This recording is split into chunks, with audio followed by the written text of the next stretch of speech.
Astro సిండికేట్లో మీ personal and business promotions కోసం కింది నెంబర్కు కాంటాక్ట్ చేయండి.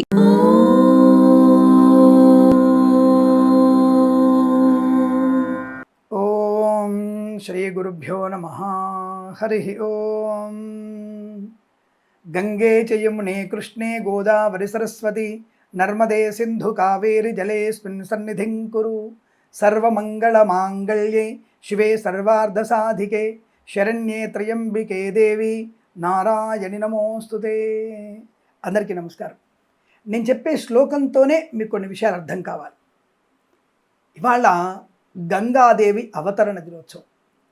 గంగాదేవి ఈరోజు మనకి తన ఉనికి బయటపడే రోజు. భగీరథునిచే భూమి మీదికి వచ్చినటువంటి శుభమైన రోజు. ఉదయం 7:54 నుంచి 12:38 వరకు ఉంది. త్రిపుష్కర యోగంలో అప్పులు ఇవ్వడం, అప్పులు తీసుకోవడం మంచిది కాదు.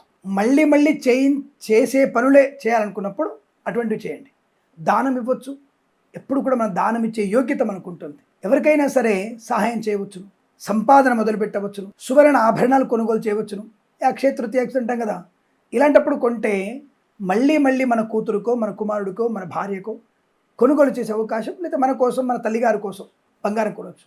కానీ త్రిపుష్కర యోగంలో చేయకూడని పనులు మళ్ళీ మళ్ళీ చేయాల్సి వస్తుంది. ఒక పని చేస్తే మళ్ళీ మళ్ళీ చేయాల్సి వస్తుంది. కాబట్టి ఒక మంచి కార్యక్రమం ప్రారంభం, మంచి భజన, మంచి భక్తి సంగీతం, కూచిపూడి నాట్యము, చదువు ప్రారంభం చేయడము, 10 మందిలో గౌరవంగా ఉండడము, దేవాలయ నిర్మాణం చేయడము, దేవాలయం శుద్ధి చేయడము, అటువంటివి చేయండి.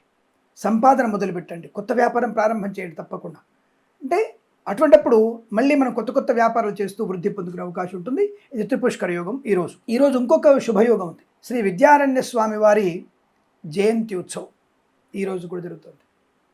అదొక విశేషం. స్వామికి నమస్కరిస్తూ మరొక విశేషం, ఇవాళ అమ్మవారు మన యొక్క వైశ్యుల కులదేవత అయినటువంటి జాహ్నవి అవతారంలో ఉన్నటువంటి అమ్మవారు కన్యకా పరమేశ్వరీదేవి జయంతి ఉత్సవం. అంటే కన్యాకుమారి అవతరణ జరిగింది. వాళ్ళ కన్యాకుమారిగా అమ్మవారు బ్రహ్మాండమైనటువంటి రూపం ధరించి, అసలు అద్భుతమైనటువంటి రూపలావణ్యం, బంగారుమయమైనటువంటి అమ్మవారు, చాలా అద్భుతమైన రూపంతో అమ్మవారు దర్శనమిచ్చేటువంటి మహద్భాగ్యం మనకి కన్యాకుమారిలో ఉంది. మన దేశం యొక్క భాగంలో మొదటి భాగం కన్యాకుమారి. ఆ కన్యాకుమారి అక్కడే ఉంది. ఆ కన్యాకుమారిలో అమ్మవారి దేవాలయం ఉంది.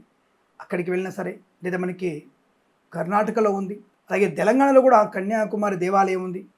ఎటువంటి దేవాలయానికి మీరు వెళ్ళి అమ్మవారిని మీరు దర్శనం చేసుకుంటే సువర్ణమయం.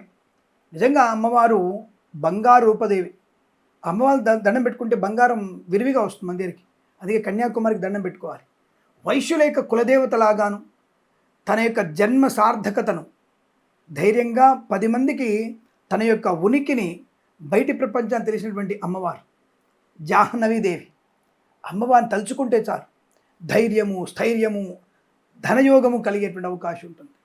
కాబట్టి అటువంటి ముఖ్యమైనటువంటి అనేక విషయాలు ఉన్నటువంటి రోజు ఈరోజు. ఏ రోజు? 3వ తేదీ మే 2025 శనివారం రోజున మనకి పునర్వసు నక్షత్రయుక్తమైనటువంటి శుభయోగం. అందుకే ఇవాళ పునర్వసు నక్షత్రంలో అమ్మవారు ఆవిర్భవించారు కాబట్టి ఇవన్నీ కన్యకా పరమేశ్వరుడికి జాహ్నదేవిగా అమ్మవారు మనకు కనబడుతుంది. వాళ్ళ అమ్మవారిని తలుచుకోవడం. ఈరోజు పునర్వసు నక్షత్రంలోనే గంగావతరణ జరిగింది కాబట్టి ఈరోజు గంగాదేవి యొక్క మన ఉత్సవాన్ని జరుపుకుంటాం. అందుకే కాసిన గంగని చదువుకోవాలి. అలాగే స్వామివారిని, పెద్దలని, మునీశ్వరులని, విద్యారణ్య స్వామివారిని దర్శన భాగ్యం, ఆయన కళ్ళల్లో తలుచుకొని నమస్కారం చేసుకోవడం, ఇటువంటి అనేక విషయాలు ఈరోజు ఉన్నాయి.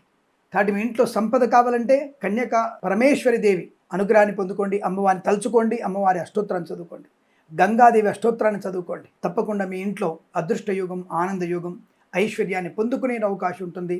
ఖచ్చితంగా మిథున రాశి వారు ఈరోజు పునర్వసు నక్షత్రం వారు తప్పనిసరిగా అమ్మవారి దేవాలయ సందర్శన చేయండి. మిగతా వాళ్ళు చేయొద్దన కాదు, ఈరోజు ఈ రాశి వాళ్ళకి విశేషమైనటువంటి శుభయోగం కలగబోతుంది. కాబట్టి ఈ రాశి వారు తప్పకుండా వెళ్ళే ప్రయత్నం చేయండి. అందులోనూ ముఖ్యంగా పునర్వసు నక్షత్రం వాళ్ళు తప్పకుండా దేవాలయ సందర్శన చేస్తే అదృష్టయోగం, ఆనందయోగం. మిగతా అందరూ కూడా అమ్మవారి దర్శనం చేసుకోవచ్చు. ఆ విషయాన్ని గుర్తుపెట్టుకోండి. ఇలా ఈ రోజున ఇటువంటి ఉత్సవం జరిగేటువంటి అంటే అనేక రకాల ఉత్సవాల యుక్తమైనటువంటి ఈ రోజుని మనం తప్పకుండా ఆనందంగా జరుపుకొని అష్టైశ్వర్య ప్రాప్తి పొందాలని కోరుకుంటూ సర్వేజన సుఖినో భవంతు. ప్రేమతో మీ కిరణ్ శర్మ.